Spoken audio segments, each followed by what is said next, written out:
Wiping the floor in the hopeless ward, the girl froze in front of the bed of a patient with a gray beard. In his eyes lay a past that they both believed was lost forever. Alice dipped the mop into the bucket of disinfectant solution as usual. The sharp smell of bleach had long become something like a perfume to her, unpleasant, but so familiar. 7 a.m. The corridors of the regional hospital were still deserted, only occasionally a nurse from the night shift hurried home. "Good morning, Alice," greeted her the elderly nurse Mrs. Cooper. "You finished the 7th floor already." "Yes, only room 307 left," Alice nodded, adjusting a stray dark lock that had slipped out from under her cap.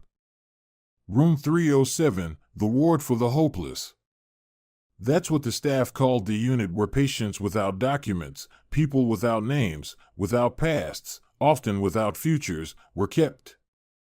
Some ended up here after accidents, some were found unconscious on the street. Many suffered from amnesia, brain damage, or simply senile dementia. Patients nobody visited because no one knew they existed. Alice always felt a special tenderness for these people. Perhaps because she herself knew what it was like to be lonely. Growing up in an orphanage, she was used to having no family. Working as a hospital orderly was not just a way for her to earn money for medical college. Helping the sick seemed to fill the lack of affection and attention in her own life. Alice gently opened the door to the ward. 4 patients lay inside, all asleep. She tried to move silently, softly gliding the mop across the linoleum, starting from the far corner and gradually approaching the beds. Suddenly a faint voice sounded. Alice turned. An elderly man with a gray beard was looking at her from the bed by the window. His eyes, deeply sunken in his worn face, seemed bright and alive. "I'll bring it now," Alice said, putting down the mop and approaching the bedside table where a carafe stood. After filling a glass, she carefully supported the patient's head, helping him drink. When the man leaned back on the pillow, their eyes met, and something strange pricked the girl's heart. There was something incredibly familiar in those eyes, and the shape of the nose, and the line of the eyebrows. "Thank you, daughter," he whispered and closed his eyes again. Daughter. A simple word Alice rarely heard addressed to her. And who could have called her that? She didn't remember her parents. More precisely, her mother died during childbirth, and her father disappeared when she was 5. He simply didn't come home from work. The search yielded nothing. Her grandmother also died soon after. The trail of John Brooks was lost 15 years ago, leaving little Alice a complete orphan. A groan from the neighboring bed distracted her. Alice shook her head and returned to cleaning, but her gaze kept returning to the elderly patient's face. In her memory surfaced the only photograph of her father she treasured like the apple of her eye. A vague memory, Dad tossing her up to the ceiling, and she laughing with happiness. His smile, his eyes. No, it couldn't be. Just a trick of the imagination. After all, there were many gray-bearded men with kind eyes. After finishing cleaning, Alice lingered by the sleeping patient's bed. On the tag attached to the back of the bed was written, "Unknown number 17." No name, no age, only admission date, 3 months ago. That evening, changing after her shift, Alice couldn't get the patient's face out of her mind. Something about him stirred her memory, refusing to let her rest. "What's wrong with you today?" asked Linda, her dorm roommate and classmate. Alice was out of sorts. "Nothing," she waved it off. "Just tired." But that night she dreamed of her father as she remembered him, young, with a warm smile and strong hands. "I will come back, Alice, I will definitely come back," he said and disappeared into the darkness. In the morning, barely waiting for the workday to start, Alice hurried to room 307. The patient was asleep. She gently touched his hand. On his wrist was a barely noticeable scar shaped like a crescent. Her father had exactly the same mark from a childhood injury. Her heart raced so hard it felt like it would burst from her chest. Alice rushed to the head of the ward. "Leon, tell me, what is known about the patient in room 307? Unknown number 17? Leon, a stocky man nearing retirement, frowned disapprovingly. "Miss, you're an orderly. What business is it of yours to know patients' medical histories? Please, it's very important. I think I know him." Curiosity flickered in the doctor's eyes. "Is that so? And who do you think he is?" Alice took a deep breath. "I think he is my father, who disappeared 15 years ago." Leon looked at Alice skeptically, but something in her pleading eyes softened him. "What's your name?" he asked in a gentler tone. "Alice. Alice Brooks." "All right, Alice, follow me." They walked down the corridor to the doctor's office. Leon took a key and opened a cabinet with medical records. He handed her a thin folder. "Some information. The patient was admitted 3 months ago. Found at a suburban train station. Without documents, semi-conscious. Presumed vagrant. Age about 55 to 60 years. Alice eagerly read the sparse lines. Diagnosis, retrograde amnesia, cause unknown.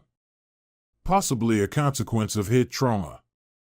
The patient does not remember his name, past, or the circumstances that brought him to the station. And his belongings? Was there anything with him? An old jacket, worn-out boots. Nothing special." At that moment, a young doctor entered the office, tall, with attentive gray eyes behind glasses. "Gregory, as introduced by the head of the ward, is our new neurologist, specializing in amnesia cases." Gregory looked at Alice with interest. "What's going on?" "The girl claims that our unknown number 17 is her missing father," Leon explained. "Really?" Gregory pulled up a chair. "Tell me more." And Alice told about how her father disappeared 15 years ago, about the orphanage, the only photograph she kept, the crescent-shaped scar on the wrist, and the strange feeling of recognition she experienced. "Do you have a photo with you?" Gregory asked. "No, it's at the dormitory. I'll bring it tomorrow. We can compare." All evening Alice was restless. What if she was wrong? What if it was just a coincidence, a trick of the imagination of a lonely girl who grew up without parents? But what if not? If it really was her father, why didn't he recognize her? What had happened to him over all these years? In the morning, Alice brought the worn photograph, carefully kept in a plastic sleeve. In the picture, a young man with dark hair hugs a little girl. They are laughing, looking at the camera. Gregory studied the photo carefully, then looked at Alice. "There is a resemblance, definitely, but the photo is old, and our patient has changed a lot. We need more proof. What do you suggest?"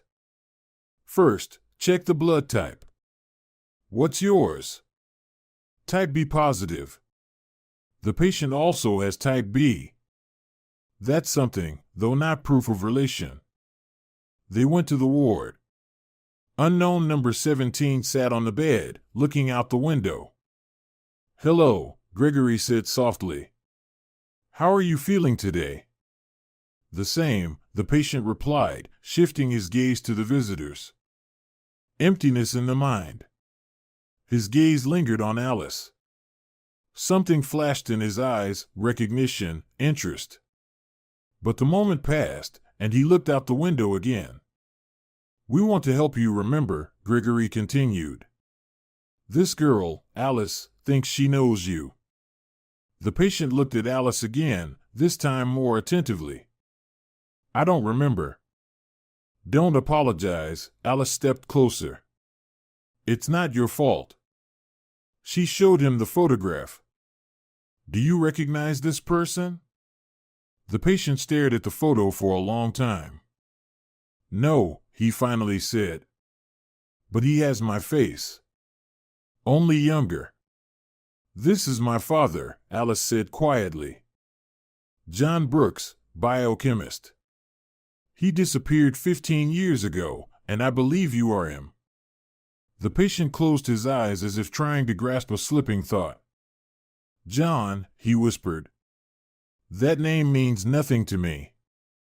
I have an idea, Gregory interrupted. There is an experimental memory recovery technique, a combination of hypnosis and neurostimulation. I have used it in my practice with some success.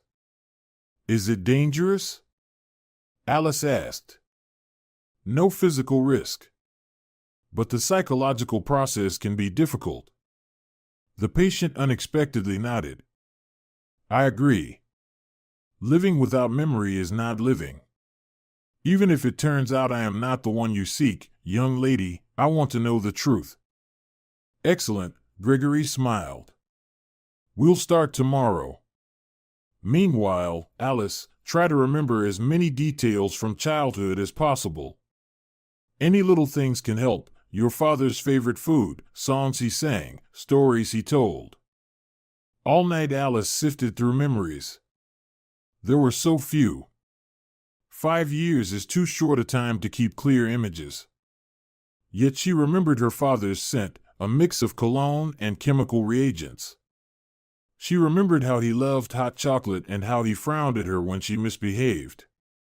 She recalled a birthday, her 4th year. Her father gave her a teddy bear with a blue bow. This is a special bear, Alice, he said then. If you ever feel lonely, press his paw, and he'll sing you a song.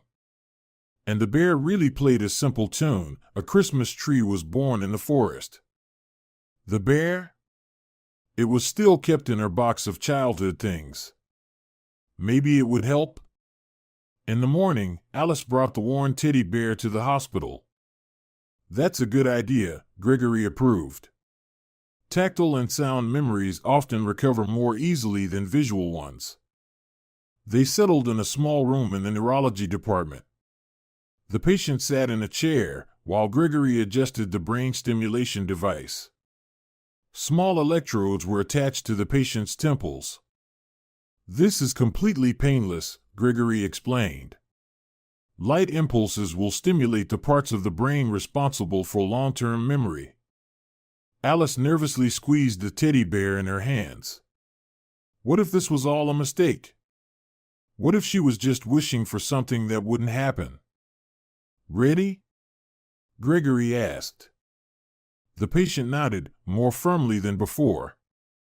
The first memory recovery session began, the first step on the path to unraveling the mystery that bound their fates.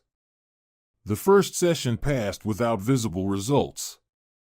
The patient studied the teddy bear for a long time, squeezed it in his hands, but nothing happened. At the end, Gregory asked Alice to press the bear's paw.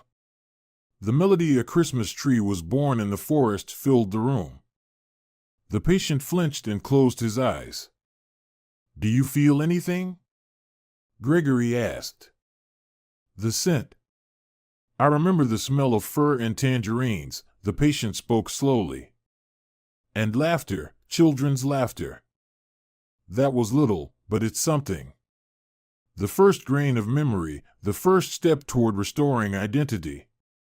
We will continue tomorrow, Gregory said. Alice, bring something else from childhood.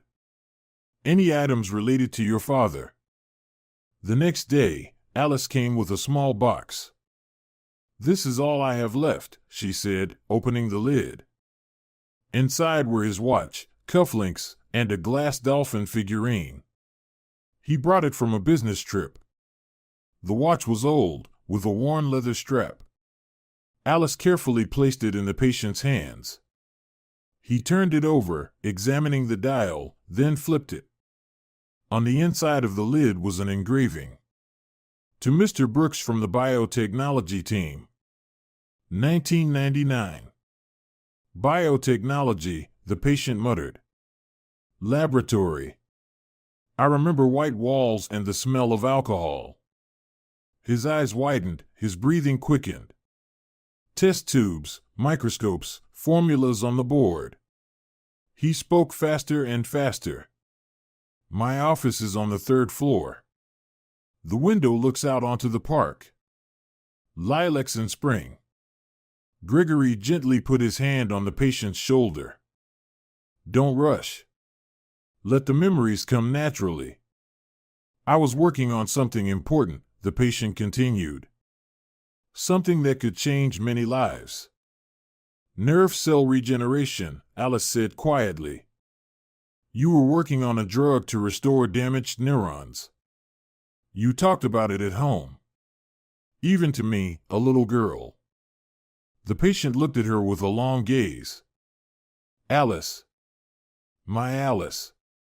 Her heart froze. For the first time, he called her by name. For the first time, recognition flashed in his eyes. Yes, Dad, it's me. At the next session, Gregory applied more intense stimulation. Alice brought an old photo album that she took from the orphanage when she graduated. It contained the few pictures of her early childhood, her and her father on the beach, in the yard of their house, at a New Year's morning party. You had a house in the suburbs, Alice said, showing the photos. Small, but with a garden. Did you like growing roses? You said it helped you think. Roses? The patient thought for a moment. No, not roses. Tulips. Red and yellow tulips. Exactly, exclaimed Alice. I just mixed it up. Every day brought new glimpses of memory. The patient remembered teaching little Alice to ride a bike in the park, reading her bedtime stories, taking her to the zoo, where she loved watching the penguins the most. After a week of sessions, Gregory decided to try deeper hypnotic regression. John, now everyone called the patient by his real name, I want you to go back to the last day before your disappearance. What do you remember? John sat in the chair with his eyes closed. His face tensed. Morning. I'm having breakfast. Alice is fussy, doesn't want to eat porridge. Really? Alice smiled. You were always stubborn, her father smiled back. I promise to buy ice cream tonight if you eat the porridge. Then I'll take you to kindergarten. His face darkened. Dave, my deputy, is waiting for me at work. He says investors are demanding to speed up the drug trial. What investors? Gregory asked. Private company Mid-Farm. They funded our research, but I refuse. The drug isn't ready for clinical trials. There are risks of side effects. We argue. He threatens. Says I'll regret it. John began to tremble. Gregory signaled Alice with his eyes that it was time to stop. That's enough for today. You're doing great, John. In the evening, Alice and Gregory sat in the hospital cafe, discussing the progress. Your father is recovering incredibly fast, said Gregory. Most patients with amnesia take months to remember even fragments of their past. What happened to him that day? Alice said thoughtfully. Why did he disappear and where was he all these years? We'll try to find out tomorrow, Gregory replied, but don't rush things. Some memories may be traumatic. His psyche needs to be ready for them. The next day before the session, John looked excited. I had a dream, he said. Laboratory. Fire. I'm trying to save the research records. Someone grabs me from behind. A blow to the head. Darkness. That could be a memory breaking through a dream, Gregory explained. It happens often. During the session, memories became clearer. John remembered that after the argument with his deputy, he returned to the lab late at night. Wanted to work in silence, double-check test results. I hear footsteps in the corridor. Strange, everyone should have left already. The door opens. It's Dave and two other men I don't know. Dave says, "We had to take action, you left us no choice." His voice trembled. They demand the formula of the drug, the full version, not the one in the official reports. I refuse. A fight broke out. Something was knocked over, a flask with a reagent shattered. A flash. The fire spread instantly. I was shouting that we had to get out. But one of them hit me on the head with something heavy. I felt myself being dragged. Then darkness. What happened next? Gregory asked gently. Strange. The next memory. I'm in some basement. Tied up. My head is splitting. Dave demands the formula. Says my daughter is in danger if I don't tell him. Alice gasped. John continued. I don't believe him. I say Alice is at kindergarten under supervision. He laughs, shows a photo, the kindergarten is on fire. Accidents, he says. Gas leak. Everyone was evaluated, but if you don't cooperate, the next accident will be at your mother-in-law's house, where your daughter is now. Oh God, Alice whispered. I really was at Grandma's that day. I was picked up from kindergarten earlier than usual. Planned evacuation. I couldn't risk your life, John said, looking at his daughter with pain in his eyes. I agreed to write the formula, but not the real one. I changed several key components. The drug wouldn't work, but they wouldn't realize it immediately. And then? Dave took the records, said they'd let me go once they checked the formula. I knew he was lying. They couldn't let me live. Gregory handed John Brooks a glass of water. How did you escape? I don't remember exactly. I think I broke the chair I was tied to. Got free. There was a fight. I hit a guard, took his pass. Got outside, ran to my mother-in-law's house, wanted to take Alice and run away, but on the way, he fell silent, frowning. After that, it's foggy. I only remember fragments, a train, I'm going somewhere, then another city. I work as a loader, live in a dormitory. My name is Carl. Why Carl?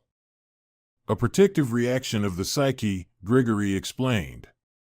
After severe trauma and stress, some people create a new identity subconsciously without realizing it. Apparently, your brain decided it was safer that way. And how did you end up at the station 3 months ago? Alice asked. I don't know. Another memory gap. Maybe I'll remember over time. A few days later, John confessed he remembered something else. I was in hiding for 15 years. Moving from place to place, working at construction sites and factories. Never stayed long anywhere. I was afraid they would find me and thought about you all the time, Alice. But I couldn't come back, it would put you in danger. Why did you come back now? 3 months ago I saw a news story in a newspaper at the station. Dave Wright, former director of Med Farm, was arrested on fraud charges. There was a photo of him. I realized it might be safe now. Decided to come back to our town to find you. But at the station, I felt bad. Probably a heart attack. People called an ambulance. In the hospital, I completely lost my memory. Possibly a consequence of years of stress. Alice hugged her father, resting her head on his shoulder. The main thing is that you're back. The rest doesn't matter. Gregory watched them with a smile, but deep down he was troubled by a thought, If Dave Wright is arrested, does that mean the danger is over? Or is there someone else for whom John Brooks' return is inconvenient? Alice noticed this a week after her father's memory began to recover. A dark car with tinted windows parked opposite the hospital was the same every day. At first, she didn't think much of it. Many people visit patients. But when, returning to the dorm late at night, she saw the same car following her at a distance, anxiety settled in her heart. Maybe it's just your imagination, her neighbor Linda reassured her. There are lots of dark cars with tinted windows these days. But the next day, entering her father's room, Alice noticed an envelope on the nightstand that hadn't been there before. "What's this?" she asked her father. "I don't know. The nurse brought it, said it was for me. I haven't opened it yet." Alice carefully took the envelope. No signature, just a plain white rectangle. Inside was a blank sheet of paper with a single line in the middle. "Some are better off remaining nameless." A chill ran down the girl's spine. "We need to call the police," she said decisively.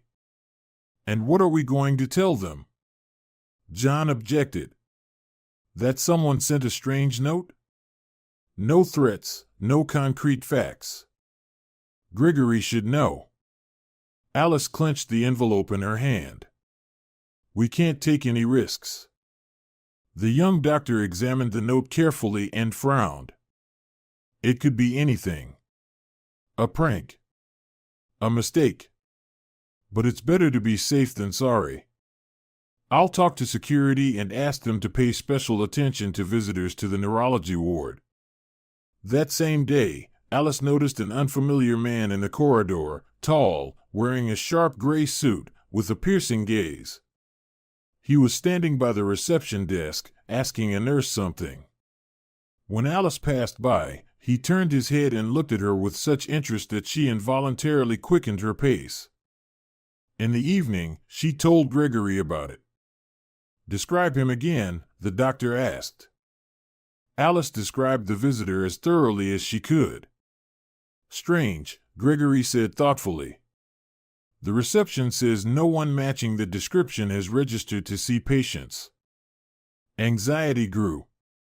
John was noticeably nervous, often approaching the window and staring out into the hospital yard. Their memory recovery experiments had to be temporarily suspended.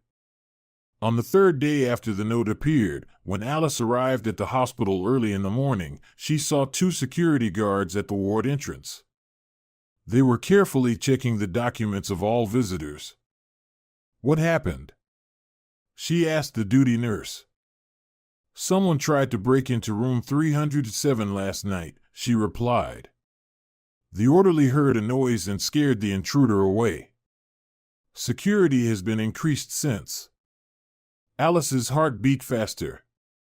Room 307 was her father's room.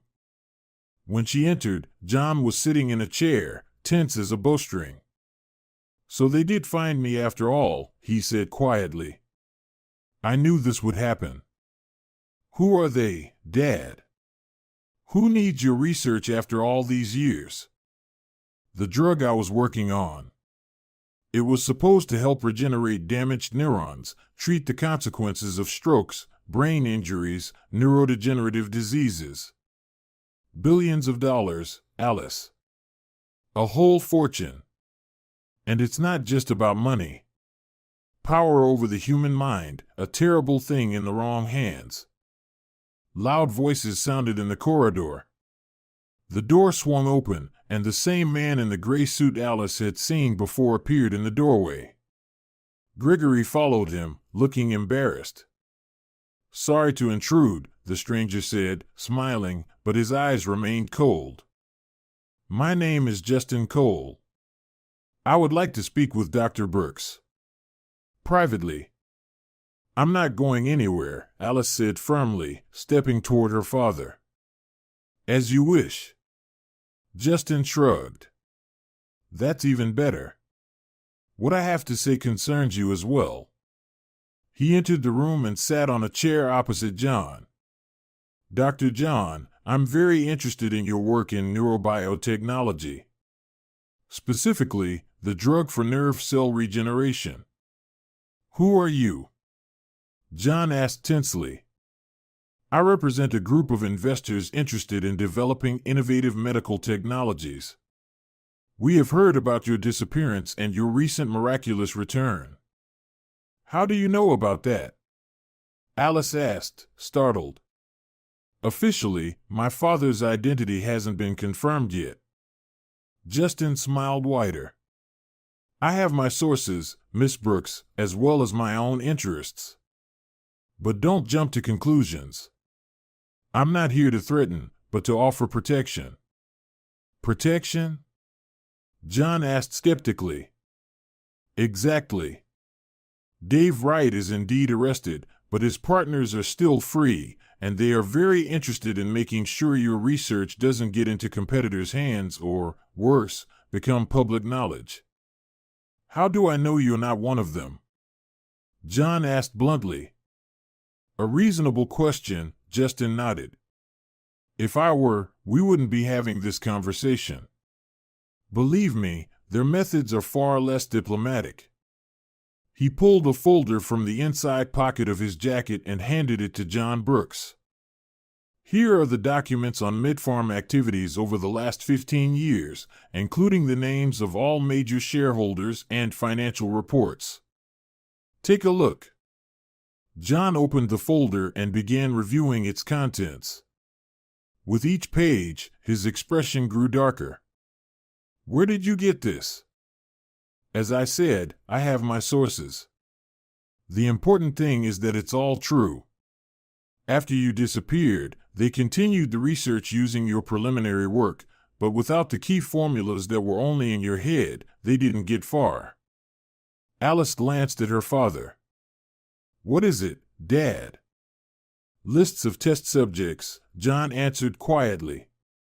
People with brain injuries who were used for experiments without proper consent and without following safety protocols.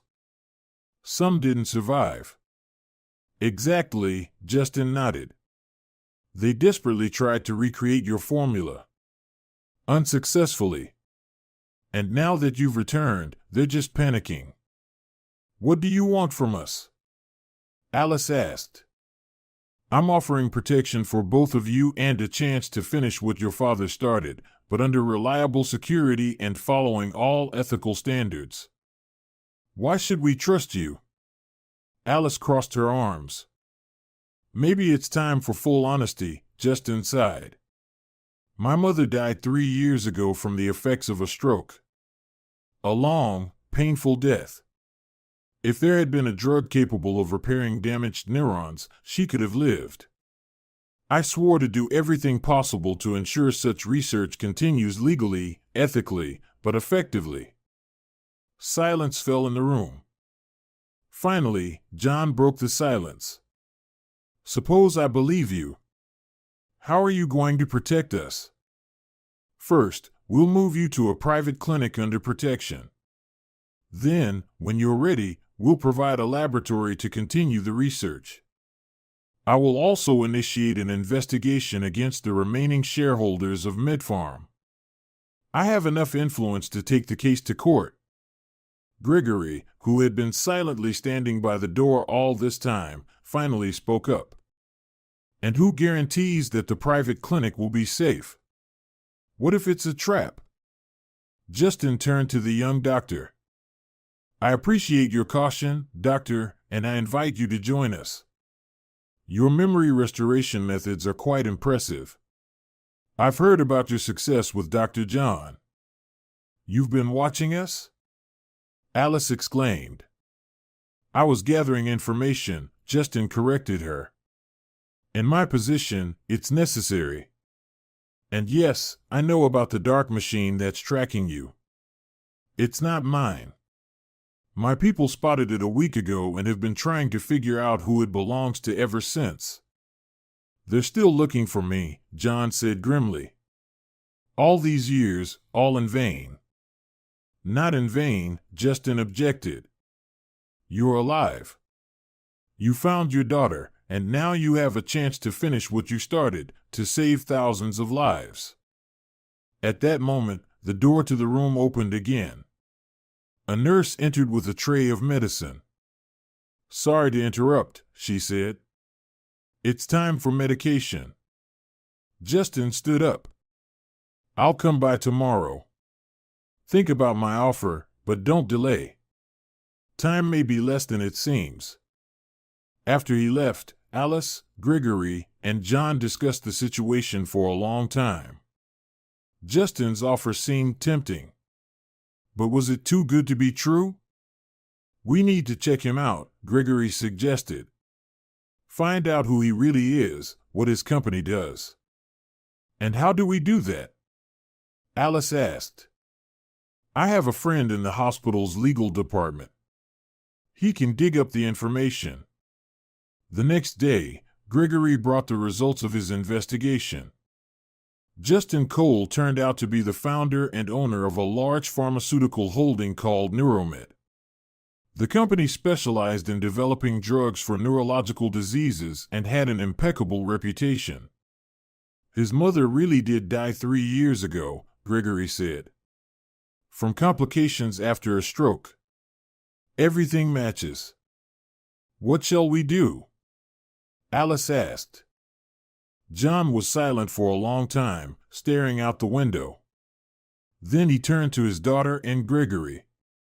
"I've made my decision. We accept your offer, but with conditions. First, Alice and you, Gregory, must be part of the project if you wish. Second, the research results will be available to all in need, not just those who can pay. And third," Justin paused, "we must have full control over the research. No pressure, no deadlines." The next day, Justin came for an answer. John outlined his terms. The businessman listened carefully and nodded. "That's fair. I agree. When will you be ready to move?" "As soon as we complete the discharge paperwork," John replied. "Dr. Gregory says I'm already physically healthy. Only formalities remain."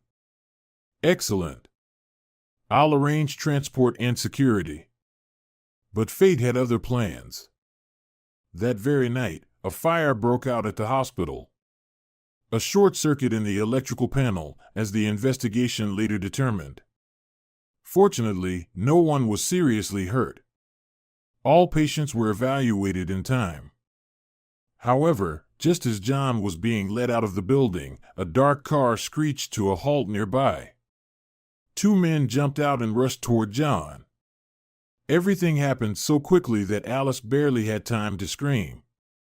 But her scream caught in her throat when she saw 2 burly men in suits step out of the shadows and block the attacker's path. A brief but fierce struggle ensued. One attacker was immediately subdued. The second tried to escape but was caught at the hospital gates. Justin was standing beside Alice and her father. "Looks like we arrived just in time," he said calmly. "My people were monitoring the hospital just in case. The fire wasn't an accident, it was a distraction." "Who are these people?" asked the shaken Alice. "That's us," Justin replied, watching as the guards pushed the attackers into another car. "For now, I suggest we leave this place as soon as possible. My car is waiting." That night, Alice, her father, and Gregory found themselves at Justin's country residence, a huge modern house surrounded by a tall fence and security. For the first time in many days, they felt safe. The next morning, Justin brought news. "The attackers talked," he said. "They work for Simon Rodriguez, a former partner.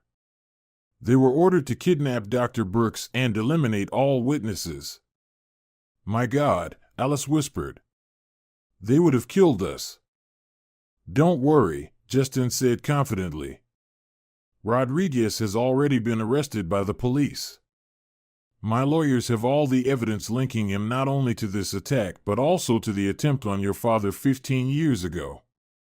The mystery was finally fully uncovered, and the danger passed. But it was only the beginning of a new chapter in their lives.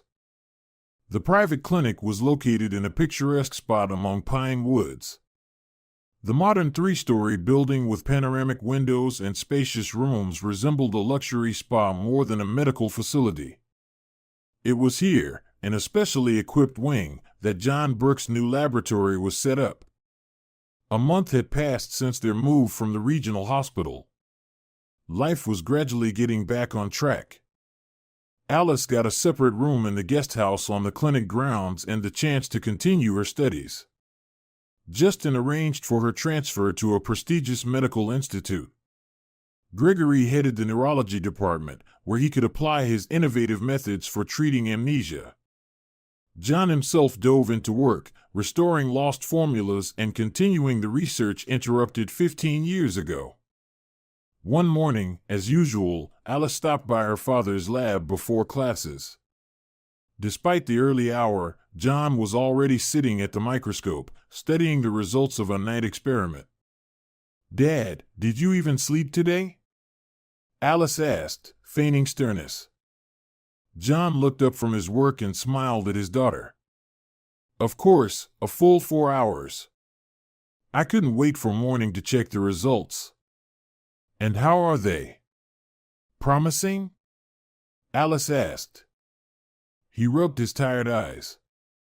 "The drug shows stable efficacy on cell cultures. If things keep going like this, in a month or two we'll move to the next phase of testing." Gregory entered the lab carrying 3 cups of coffee. "Good morning, Johns. How are we doing today?" He handed 1 cup to Alice and another to her father. Their fingers touched briefly, and Alice blushed slightly.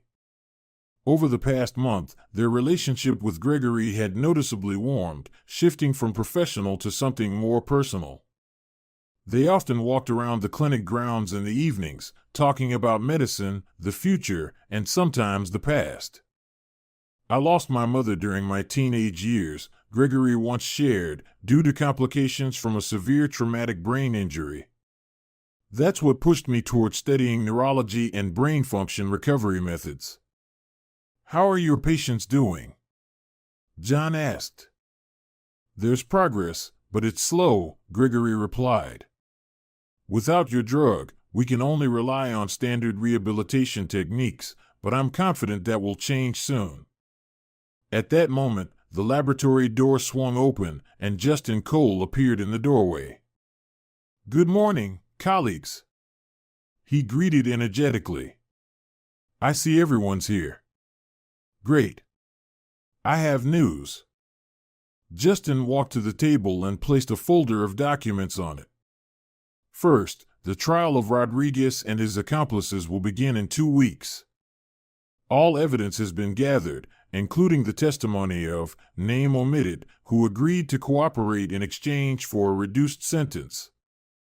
Secondly, he shifted his gaze to John. The Ministry of Health has taken an interest in your research. I've arranged a meeting with the Deputy Minister next week." "So soon?" John was surprised. "We're still far from completion." "It's not about drug approval yet," Justin explained, "just government support for research, grants, lab expansion, the possibility to bring in more specialists." Alice noticed the spark in her father's eyes. All his life, he had dreamed of such opportunities, to do science without financial restrictions or pressure from unscrupulous investors. "And one more piece of news," Justin continued, addressing Alice and Gregory.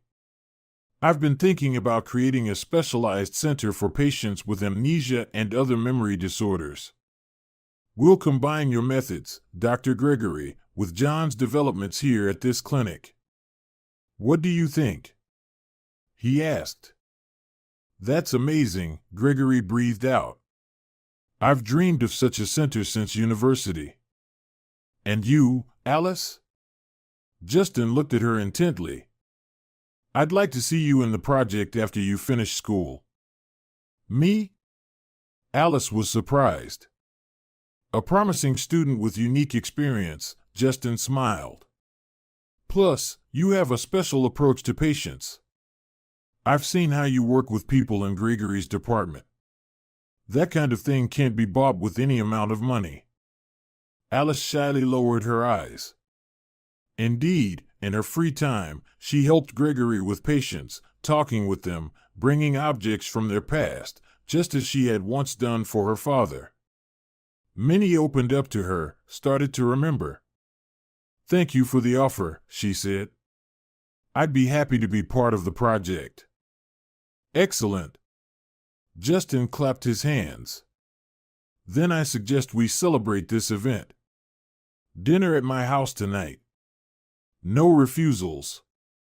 He jokingly wagged a finger, seeing John about to object.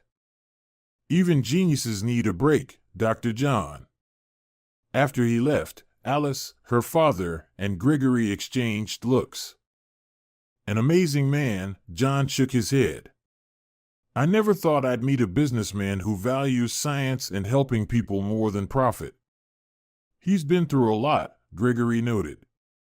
The death of his mother changed his priorities. Sometimes losses bring out the best in us, Alice said quietly. As strange as that sounds, Justin smiled. That evening, getting ready for dinner, Alice took a long time choosing an outfit and settled on a simple but elegant blue dress, a gift from Justin for her birthday, which they had quietly celebrated a week ago. At 20, she felt for the first time what a real family was, a caring father, friends who became close, a home she wanted to return to. Dinner was held in Justin's spacious dining room.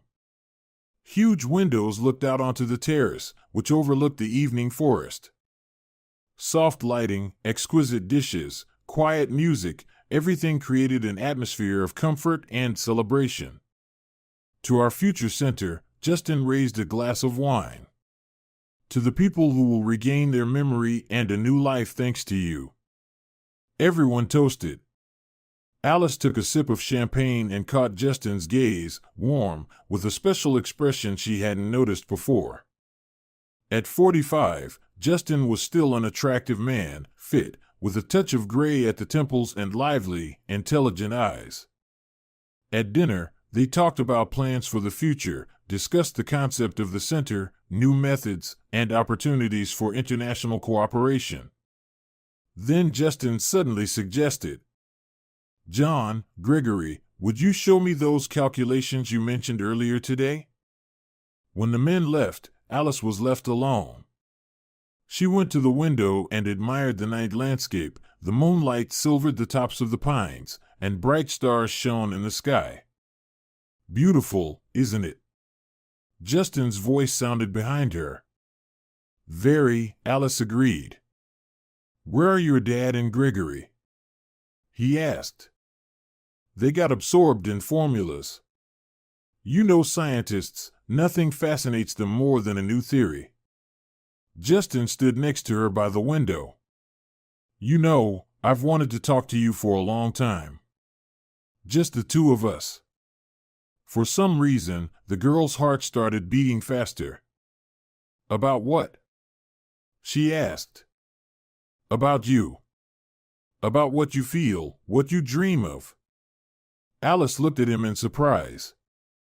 Why do you want to know that? Because you've become important to me, Justin answered simply. At first, I only saw you as the daughter of a brilliant scientist, then as a talented young specialist.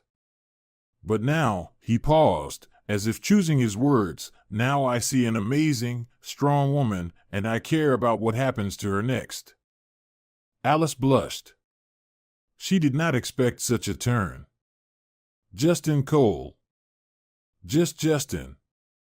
Please, Justin, she interrupted him. I'm grateful to you for everything you've done for us and my father. But do you think I'm too young for you? He asked with a slight smile. Or that my feelings are just gratitude for helping your father? I don't know what to think, Alice answered honestly. Everything is happening so fast. Not long ago, I was just an ordinary orderly dreaming of becoming a doctor someday. And now, Justin said softly, You are standing on the threshold of a new life and deciding with whom you want to share it. His gaze was serious and open. I'm not asking for an immediate answer. I just want you to know, I'm here nearby and will wait as long as it takes. At that moment, John and Gregory returned to the room, animatedly discussing scientific details. The conversation moved to other topics, but Alice often caught Justin's attentive gaze on her. 6 months passed. The Rehabilitation Center for Patients with Memory Impairments was officially opened. The ceremony was attended by representatives of the Ministry of Health, leading neurologists of the country, and journalists. John Brooks, who had officially restored all his documents and reclaimed his name, was appointed scientific director of the center. Gregory headed the clinical department. Alice, having successfully completed her 3rd year at the institute, was doing her internship there. The experimental drug that restores damaged neurons passed the first phases of clinical trials with promising results. Dozens of patients previously considered hopeless showed signs of improvement. Among them were people after strokes, head injuries, and neurodegenerative diseases. On the day of the center's opening, Justin held a formal reception. In his speech, he thanked everyone involved in the project, especially highlighting the contribution of John's family. This center is living proof that even the most terrible trials can turn into something good if you don't give up and believe in your dream, he said in conclusion. 15 years ago, Dr. Brooks was trying to be silenced. Today, his voice is louder than ever, giving hope to thousands of people. After the official part, Alice went out to the terrace to take a break from the noise and congratulations. The evening air was fresh and filled with the scent of pine. Tired of the fame? A familiar voice asked. Justin stood nearby. A little, Alice smiled. All this is so unusual for me. I'll have to get used to it. I'm sure this is just the beginning of your career. They were silent, looking at the quiet evening forest. Justin, Alice finally said, I've thought a lot about our conversation, about what you said 6 months ago. And what have you decided? Tension was audible in Justin's voice. I realize that life is too short and unpredictable to postpone happiness, she answered simply. And if two people are drawn to each other, they should give that feeling a chance, despite the circumstances. She turned to him. Are you still willing to wait? Instead of answering, Justin gently took her hand in his. I never left, Alice, and I'm not going anywhere. Applause broke out in the hall. John had apparently announced a new phase of the research. But Alice and Justin were in no hurry to return. Sometimes the most important discoveries don't happen in laboratories but in the hearts of people who have found each other after long trials. A year passed. The center admitted its 100th patient. Another year later, the drug was officially registered and began to be used in leading clinics across the country. Alice, having graduated from the institute, started working at the center full-time, specializing in the psychological rehabilitation of patients with restored memory. John, having passed the 60-year milestone, still came to the laboratory every morning, working on improving the drug. Gregory headed the international division, coordinating cooperation with neurological centers worldwide. And on a warm spring day, when the apple trees in the center's garden were in pure white bloom, Alice got married.